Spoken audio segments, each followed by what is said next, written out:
Florida Congressman Greg Steube joins us now. Congressman, good morning to you. So that's what the president said yesterday, and this is something that he wrote. He said, we need both chambers to pass the House budget to kickstart the reconciliation process and move all of our priorities to the concept of one big, beautiful bill. It will, without question, make America great again. So he's throwing his support behind one bill instead of two, which is good news for the House. Where do things go from here?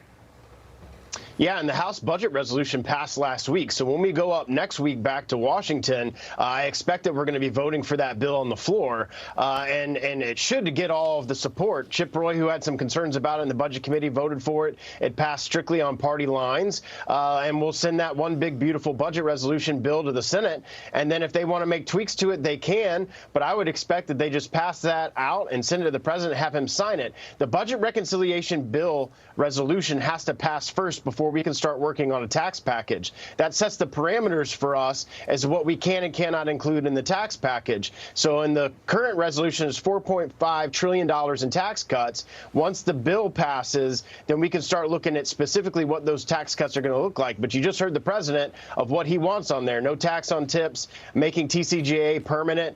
Those are the things that we've talked about for the last couple of years. And now having the House, the Senate, and the White House, we can make it a reality for the American people. I'm having a little trouble understanding John Thune's play here, because to Trump's point, who are the 7 Democrats in the Senate? 7 Democrats is what you would need who would vote to extend the Trump tax cuts. If the tax cuts are not in the big, beautiful first bill, that would be reconciliation and have to be in a second non-reconciliation bill. I just don't get it, Congressman.